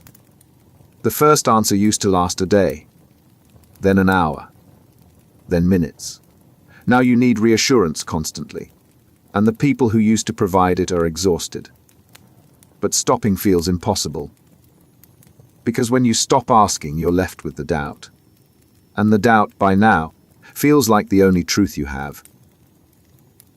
Attention fixation. Most people's attention moves. It lands on something, processes it, and shifts to the next thing. Thoughts come and go. Sensations rise and fall. The mind scans the environment, takes in information, and moves on. But for some, attention doesn't move. It locks. And once it locks, it won't let go. Attention fixation is the compulsive inability to redirect focus away from a specific thought, sensation, or object. It's not interest. It's not curiosity. It's a mental grip that tightens the more you try to loosen it. And the longer attention stays fixed, the more distorted the thing becomes. Some people fixate on physical sensations, the rhythm of their heartbeat, the feeling of breathing, the pressure of their tongue against their teeth. The sensation is normal, but the attention makes it feel abnormal. And the more they focus on it, the more intrusive it becomes, until a natural, automatic process feels manual, and manual feels wrong. Others fixate on thoughts, a word, an image, an idea that appeared once and now won't leave. The thought isn't inherently distressing. It's the fixation that makes it unbearable. Because the mind keeps returning, examining, analyzing, trying to understand why this thought matters so much. But the fixation doesn't answer that question. It just intensifies it. Still others fixate on objects in the environment. A spot on the wall, a sound in the background, a person's face. The attention won't release. And the longer it holds, the stranger the object feels. Familiar things become alien under sustained focus, and the alienness triggers more fixation, trying to restore the sense of normalcy that the fixation destroyed. What makes attention fixation so disorienting is that it warps perception. The thing you're fixated on starts to feel more real than everything else. The rest of the world fades, and you're left staring at a single point, unable to look away, unable to understand why this, of all things, has become the center of everything. Compulsive comparing. You're in a relationship. It's fine. Good even. But a thought surfaces, is this what love is supposed to feel like? You start comparing. How you feel now versus how you felt in past relationships. How your partner looks versus other people you find attractive. How happy you are versus how happy you think you should be. The comparisons don't clarify anything. They just create doubt where none existed before. Compulsive comparing is the obsessive habit of measuring your feelings, experiences, or qualities against an idealized or remembered standard. It's not reflection. It's relentless evaluation. And the evaluation always finds you lacking. Some people compare emotions. Am I attracted enough? Do I love them the right amount? Is my happiness authentic, or am I just settling? The questions treat feelings like measurable quantities that should remain constant. But feelings shift. And the more you scrutinize them, the less reliable they seem. Until you're no longer experiencing the relationship. You're auditing it. Others compare themselves to other people. Physically, intellectually, socially, morally. The comparison is never in their favor. Someone is always smarter, more attractive, more successful. And each comparison reinforces the belief that they're inadequate. Not because the evidence supports it, but because they're searching for inadequacy and finding it everywhere. Still others compare present and past. Was I happier before? Was I more confident? Did I feel more alive? The past becomes idealized. The present feels diminished. And the comparison creates a narrative where everything used to be better, even when it wasn't. What makes compulsive comparing so damaging is that it's designed to produce dissatisfaction. You're not comparing to understand. You're comparing to confirm doubt. And every comparison, no matter the outcome, feeds the belief that something is wrong. With you. With your choices. With your life. Until comparison itself becomes the problem, not the answer. Mental checking. You don't need to touch anything. You don't need to verify anything physical. The checking happens entirely in your head. Did I think something offensive during that conversation? Let me replay it. Did I feel attraction to that person when I shouldn't have? Let me scan my memory. Do I really love my partner? Let me analyze my emotions right now to make sure. Mental checking is the compulsion to review, analyze, or verify internal experiences.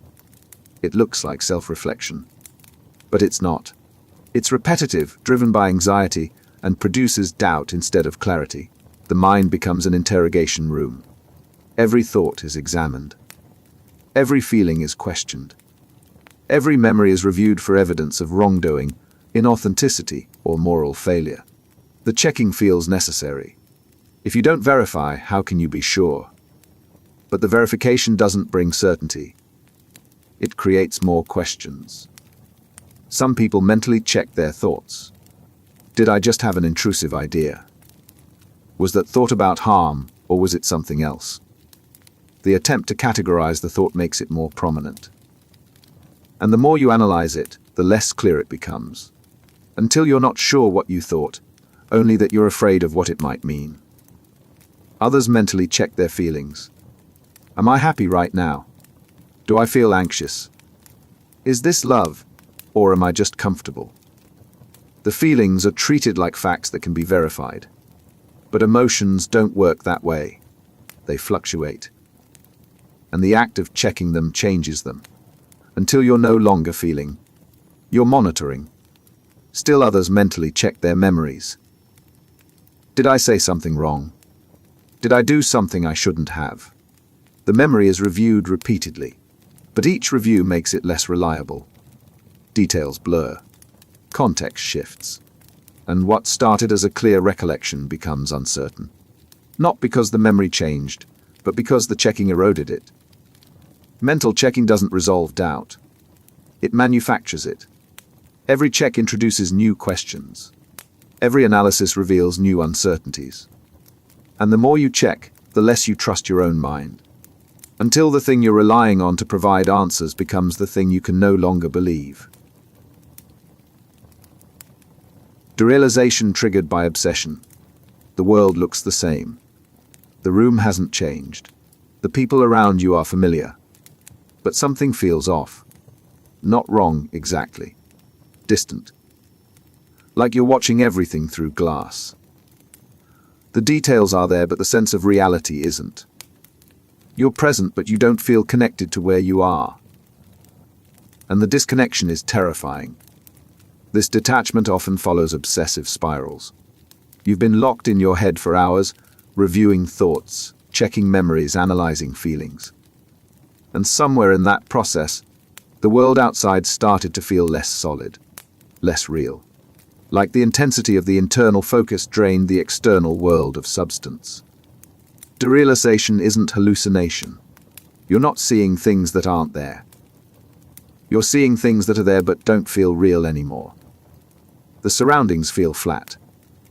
Two-dimensional. Like a stage set instead of an actual place. And the longer the feeling persists, the more frightening it becomes. Because if the world doesn't feel real, how do you trust anything about it? The obsession feeds the derealisation, and the derealisation feeds new obsessions. You start obsessing over the unreality itself. Why doesn't this feel real? Am I losing my mind? What if I'm stuck like this forever? The questions don't resolve the detachment. They deepen it. Because now you're not just disconnected from the world. You're disconnected from your own sense of stability. Some people experience this after prolonged mental rituals.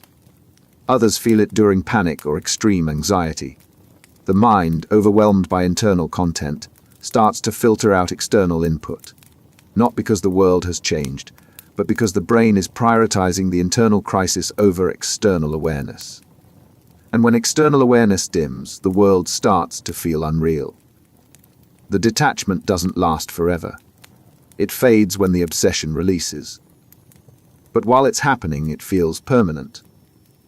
And the fear of it returning becomes another thing to obsess over. Until the cycle completes, obsession triggers derealisation, derealisation triggers fear, fear triggers more obsession. Guilt-driven compulsion. The guilt appears out of nowhere. You didn't do anything. You didn't hurt anyone. But the feeling is there anyway, heavy and insistent. And the only way to relieve it is to do something. Confess. Apologize. Perform a ritual. The action has no logical connection to the guilt. But the compulsion doesn't care about logic. It cares about relief. Guilt-driven compulsions operate on emotion, not evidence. The person feels guilty, so they assume they must have done something wrong. The feeling becomes proof, and once the feeling is interpreted as proof, the compulsion to atone follows automatically. The behaviors vary. Some people apologize for things they didn't do. "I'm sorry if I upset you," even when the other person shows no signs of being upset. The apology isn't a response to harm. It's a response to guilt that has no clear source.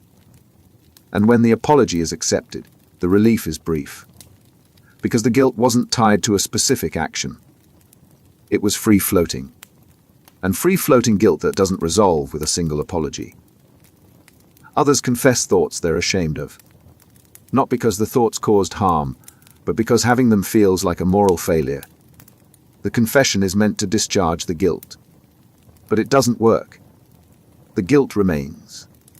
And often, the confession creates new guilt. Now they feel guilty for burdening someone else with their intrusive thoughts. Still others perform rituals. Counting, praying, repeating phrases. The ritual has no connection to the guilt, but it provides temporary relief. And that relief is enough to make the ritual feel necessary. Until the guilt returns and the ritual must be performed again. What makes guilt-driven compulsions so persistent is that the guilt isn't rational.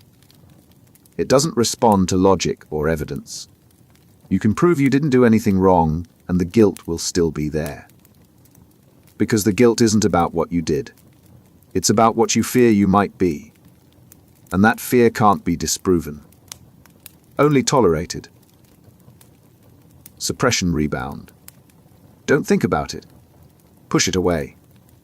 Ignore it. The thought appears and you refuse to engage. You're not going to let it control you. You're going to suppress it. And for a moment it works. The thought fades.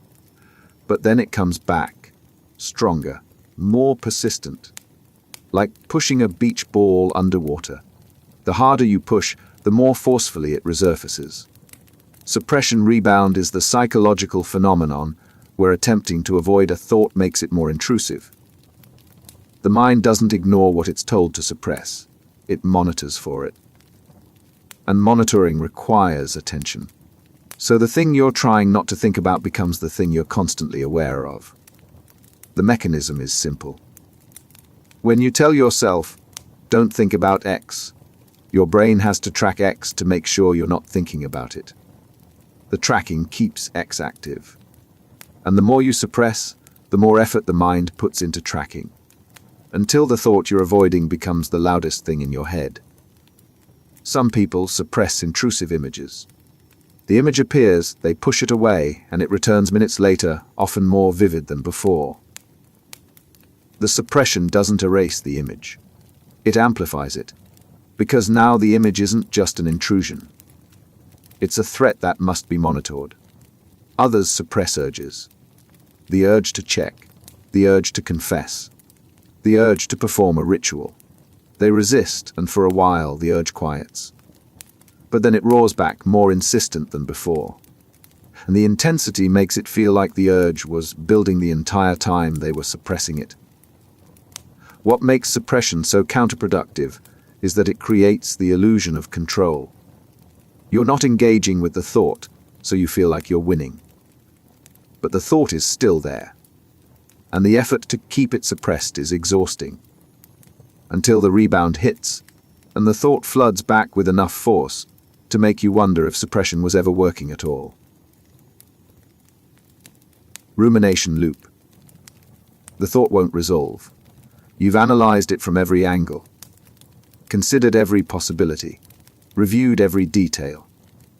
But the conclusion never arrives, so you start again, from the beginning, going over the same mental ground, hoping this time it will make sense. But it doesn't. And it won't.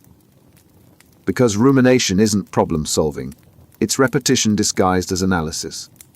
A rumination loop is the compulsive rehashing of a thought, question, or scenario without reaching resolution. It feels productive, like you're working through something, but you're not moving forward. You're circling. And the circle tightens with every pass. Some people ruminate on decisions. Should I have done that differently? What if I'd chosen the other option? The decision is already made. The outcome is already unfolding. But the mind keeps replaying the choice, searching for certainty that the right path was taken. The search never ends, because certainty about past decisions doesn't exist. Only hindsight. And hindsight isn't the same as knowing you made the right call. Others ruminate on interactions. Did I say the right thing? Did they take it the wrong way? What did their expression mean? The interaction is over. The other person has moved on. But the mind stays stuck, reviewing tone, word choice, body language, trying to decode a message that may not have been there. Still others ruminate on fears. What if something bad happens? What if I can't handle it? What if I've made a terrible mistake? The questions don't have answers. They're hypotheticals. But the mind treats them like problems that can be solved through enough mental effort. So it keeps asking. And the asking becomes the problem. What makes rumination so exhausting is that it mimics progress. You're thinking. You're analyzing. You're trying to understand. But understanding isn't the goal. Relief is. And relief doesn't come from analysis. It comes from stopping. Which is the one thing rumination won't let you do. Hypercontrol urge. Everything needs to be managed. Your thoughts, your emotions, your environment, your body. Nothing can be left to chance. Because if something slips out of control, even slightly, the anxiety spikes. So you monitor, you adjust, you intervene. Constantly. Until the effort to control everything becomes the thing you can't control. The hypercontrol urge is the compulsive need to regulate every aspect of experience. It's not about being organized. It's about the terror of unpredictability, and the belief that if you just manage things tightly enough, nothing bad will happen. Some people try to control their thoughts. They police their mind, scanning for unacceptable ideas and trying to replace them with acceptable ones. But thoughts don't respond to control. They appear spontaneously. And the more you try to manage them, the more chaotic they become. Until the mind feels like a runaway train you're desperately trying to steer. Others try to control their emotions. They suppress sadness, redirect anger, force calm. The emotions are treated like problems to be solved rather than experiences to be felt. And the suppression works for a while. Until the emotions build pressure. And when they finally surface, they're stronger than they would have been if they'd been allowed to exist in the first place. Still others try to control their environment. Everything must be in its place. Plans must be followed exactly. Routines can't be disrupted. The control creates a sense of safety, but it's fragile because the world doesn't follow scripts. And when something unpredictable happens, the loss of control feels catastrophic. What makes the hypercontrol urge so draining is that it never succeeds. You can't control your thoughts. You can't control your emotions. You can't control the world. The attempt consumes massive amounts of energy, and the reward is temporary. A brief sense of order before the next thing slips, and the cycle starts again. Safety behaviors in OCD. You avoid the situation. Not because you don't want to be there, but because being there triggers the obsession. You sit far from the edge. You don't hold sharp objects. You don't say certain words. The behaviors make sense in the moment. They keep you safe, except they don't. They keep you trapped. Safety behaviors are actions performed to prevent a feared outcome. They're not compulsions in the traditional sense. They're avoidance strategies. But they function the same way. They reduce anxiety temporarily while reinforcing the belief that the fear was justified. Some safety behaviors are physical. Standing away from train platforms. Avoiding certain routes. Not being alone with people. The avoidance prevents the intrusive thought from surfacing. And when the thought doesn't surface, the person assumes the avoidance worked. But the thought doesn't surface because the trigger was removed, not because the danger was real. Others are mental. Distraction. Replacing bad thoughts with good ones. Avoiding topics that might provoke intrusive ideas. The mental avoidance feels like self-protection. But it's reinforcement. Every time you avoid, you're confirming that the thought is dangerous. And the more you confirm that, the more power the thought has. Still others are social. Not talking about certain topics. Asking for reassurance before making decisions. Confessing thoughts to discharge guilt. The behaviors involve other people, but the function is the same. Reduce the anxiety. Prevent the feared outcome. Maintain the illusion of safety. What makes safety behaviors so insidious is that they work. Not because they prevent disaster, but because they prevent exposure to the fear. And without exposure, the fear never gets tested. So it stays intact, growing stronger with every avoidance. Until the behaviors meant protect you become the bars of the cage you're living in. Decision paralysis from doubt. The choice is simple. Coffee or tea. Stay home or go out. Take this route or that one. Decisions people make in seconds. But for you, each option branches into a dozen questions. What if I choose wrong? What if I regret it? What if this small decision leads to something catastrophic? The weight of potential outcomes crushes the ability to choose. So you stand there, frozen, waiting for certainty that will never arrive. Decision paralysis isn't about lacking options. It's about the inability to commit to any option when doubt makes every choice feel dangerous. The mind demands absolute confidence before acting. And since absolute confidence is impossible, action becomes impossible too. The paralysis starts small, choosing what to eat, which shirt to wear. Small decisions that shouldn't matter, but the doubt treats them like they do. What if this choice says something about who you are? What if you're making the wrong call and don't realize it until it's too late? The stakes inflate, and the decision, which was trivial, becomes unbearable. Some people get stuck on major decisions.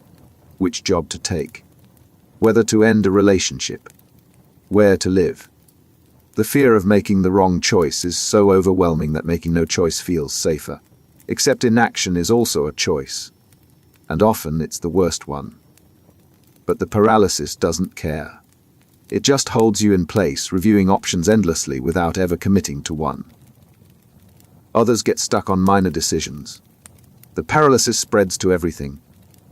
Every choice requires analysis. Every analysis reveals new doubts. And every doubt demands more analysis. Until the simplest decision takes hours. Not because the choice is difficult, but because the doubt makes certainty feel required. And certainty is something you can never have. The cost isn't just time, it's opportunity. While you're paralyzed, life moves forward. Decisions get made for you. Options disappear. And the thing you were trying to protect by not choosing wrong gets lost in the waiting. Ritual fatigue. You've performed the ritual 100 times today, maybe more. You've lost count. Each time it brings relief. For a moment. Then the urge returns, and you do it again. The ritual used to take seconds, now it takes minutes. Sometimes longer. You're exhausted. But stopping doesn't feel like an option, because stopping means sitting with the discomfort. And the discomfort feels worse than the exhaustion. Ritual fatigue is the physical and mental exhaustion that comes from performing compulsions repeatedly. The rituals don't get easier with repetition. They get harder, more elaborate, more demanding, until the energy required to maintain them becomes unsustainable. The rituals multiply. What started as 1 becomes 5. 5 becomes 20. Each ritual has its own rules, its own sequence, its own conditions for completion, and each one must be performed correctly, or it doesn't count. The mental load is crushing. You're not just performing actions. You're tracking systems, monitoring execution, judging whether each ritual met the standard. And when it doesn't, you start over. Some people spend hours each day on rituals. Checking, washing, counting, arranging. The time adds up, and the exhaustion compounds, not just from the rituals themselves, but from the constant vigilance required to perform them correctly. The mind never rests. It's always monitoring, always preparing for the next compulsion. Others experience fatigue from mental rituals. The physical body isn't moving, but the mind is working constantly, reviewing, neutralizing, replacing thoughts. The mental effort is invisible, but it's just as draining. Maybe more, because there's no external marker of how much energy is being spent. Just the internal knowledge that you're running on empty. What makes ritual fatigue so demoralizing is that it doesn't lead anywhere. The exhaustion doesn't bring resolution. The rituals don't get easier. The relief doesn't last longer. You're working harder and harder for diminishing returns, until the fatigue itself becomes another problem. And the only solution you know is to keep performing the rituals that caused it. Fear of irreversible mistake. What if you do something you can't undo? Not something dramatic, something small. A decision, a word, an action that seemed fine at the time but later reveals itself as catastrophic. And once it's done, there's no taking it back. The fear isn't about making mistakes. It's about making the kind of mistake that destroys everything, permanently. This fear operates on the belief that certain actions have irreversible consequences. And if you can't reverse them, you need to be absolutely certain before you act. But absolute certainty doesn't exist, so you don't act. Or you act so cautiously, with so much hesitation, that every decision feels like defusing a bomb. Some people fear irreversible harm to relationships. What if I say something that ruins this friendship? What if this argument is the one that ends things? The fear makes every interaction feel fragile. Every word is weighed. Every response is analyzed. Not because the relationship is actually that delicate, but because the mind treats it like it is. One wrong move, and it's over. Forever. Others fear irreversible harm to themselves. What if this choice leads me down the wrong path? What if I commit to something and regret it for the rest of my life? The future becomes a minefield. Every decision could be the one that locks you into a fate you can't escape. So you avoid committing. You keep options open. You delay, and the delay itself becomes the irreversible mistake you were trying to avoid. Still others fear moral irreversibility. What if I do something unforgivable? What if I cross a line I can't uncross? The fear isn't about consequences. It's about identity. If you make a certain kind of mistake, you become a certain kind of person. And you can't undo what you've become. The irony is that the fear of irreversible mistakes often causes them. By avoiding decisions, you miss opportunities. By hesitating in relationships, you create distance. By refusing to commit, you ensure that nothing moves forward. The mistake you're trying to prevent becomes the life you're living. And unlike the hypothetical disasters you fear, this one is real. Obsessive reassurance memory. They already told you, yesterday, and the day before, and last week. You're fine. You didn't do anything wrong. Stop worrying. The reassurance was clear. You heard it. You believed it. For a while. But the memory of the reassurance doesn't hold the same weight as the original words. So you need to hear it again.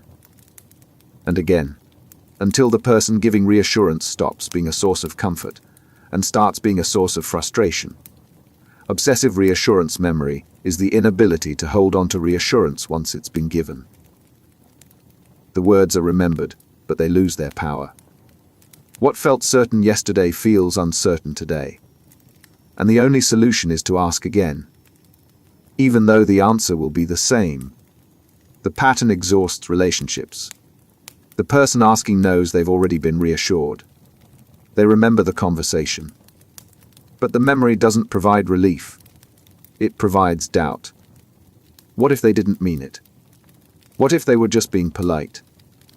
What if the reassurance applied to that specific version of the fear, but not this slightly different one?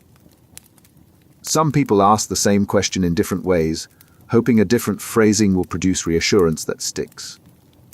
You're sure I didn't upset you? But you would tell me if I did, right? What if I did something without realizing it? The questions are variations on a theme, and the answers are too.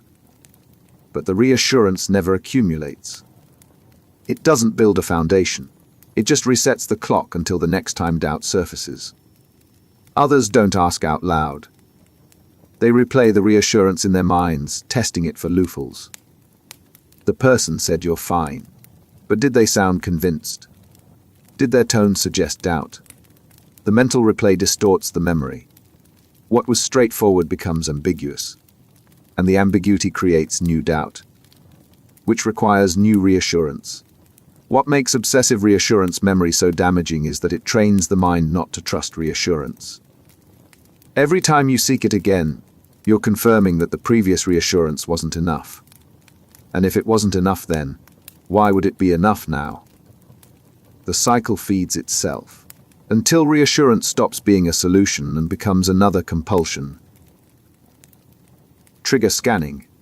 You're not just in the room. You're scanning it. Checking for anything that might provoke an intrusive thought. Sharp objects. Edges. Certain words. Certain people. The scanning is automatic, constant. Your attention isn't on what you're doing. It's on what might trigger the obsession. And the moment you spot a potential trigger, the anxiety spikes, even if the trigger hasn't actually triggered anything yet. Trigger scanning is the compulsive monitoring of the environment for anything that might provoke an unwanted thought or compulsion. It's hypervigilance. But instead of watching for external danger, you're watching for internal disruption.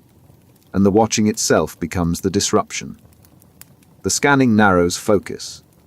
You're in a conversation, but you're not fully present. Part of your attention is tracking the other person's expressions, their word choices, anything that might suggest you've said something wrong. You're at work, but you're monitoring your own thoughts, checking for intrusive ideas that might mean you're unsafe around colleagues. The environment becomes a grid of potential threats, and navigating it requires constant vigilance. Some people scan for physical triggers, knives in the kitchen, heights, crowds. The triggers are real objects, but the threat is imagined. The knife isn't dangerous because it's sharp. It's dangerous because seeing it might provoke a violent, intrusive thought. And the thought, not the object, is what feels unbearable. Others scan for social triggers, certain topics, certain people, situations where they might be tempted to seek reassurance or confess. The scanning creates distance. They're never fully engaged, always half watching for the thing that might set off the compulsion. What makes trigger scanning so exhausting is that it never stops. Even in safe environments, the scanning continues, because the threat isn't out there. It's in here, in your mind, and no amount of environmental control will eliminate it. The scanning just confirms that the world is full of things to avoid, until avoidance becomes the default, and life contracts around the triggers you're trying not to encounter. Compulsion relief cycle. The compulsion works. That's the problem. You perform the ritual and the anxiety drops. The relief is real, immediate, tangible, and because it works, you'll do it again and again, until the compulsion isn't optional. It's the only thing that brings relief. And the relief, which used to last hours, now lasts minutes. So you need the compulsion more often, more intensely, until the thing that was supposed to solve the problem becomes the problem. The cycle is simple. Obsession triggers anxiety. Compulsion reduces anxiety. Relief reinforces the compulsion. And the next time the obsession surfaces, the compulsion feels even more necessary. Because it worked before. And if it worked before, it must be the solution. But the relief is temporary. It doesn't resolve the obsession. It just postpones it. The anxiety will return. And when it does, it's often stronger.